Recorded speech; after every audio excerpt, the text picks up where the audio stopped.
من أتزوج إن شاء الله مستقبلا أعلم البيت طريقة هذا التبسي حتى تسوي لنا إياه، لأنه هذا التبسي لازم يدخل مناهج الطبخ العائلية، لأن مزيج النكهات في هذا التبسي رهيبة جدا. تعالوا نشوف طريقة العمل. مبدئيا أي نوع خضار عندكم تخلوه. أنا استخدمت بوتيتو وجزر وفلفل أحمر وكوسة. بهرتوها ملح وثوم باودر كركم وبابريكا، وتقريبا خليتوا عليهم خاشوقتين 3 من الزيت. احنا متبلين زيت بالفخاد فراح تنزل عليها فما تحتاج. شرحوا البصل شرائح حيل رفيعة وخلوها بالأرضية، راح تتكرمل تنطيكم نكهة رهيبة. متفقين؟ راح نخلي الخضار على البصل ونوزعه بشكل متكامل. بعدين راح نجيب الفخاذ، عندنا كيلو ونص تقريبا من الفخاذ، تبليها بخاثر وليمون ونعناع وفلفل ودبس فليفلة عفوا، معجون طماطة وهواي بهارات راح اكتب لكم اياها بالتفصيل ان شاء الله اسفل الفيديو.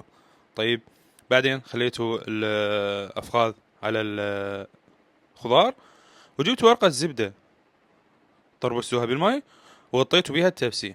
الحرارة تقريبا كانت 250 من جوا 225 من فوق، مشتغلة اثنينهم. تقريبا نخلي الورقة مدة 45 دقيقة، بعدين راح نشيلها حتى ياخذ لون يتحمر الجلد.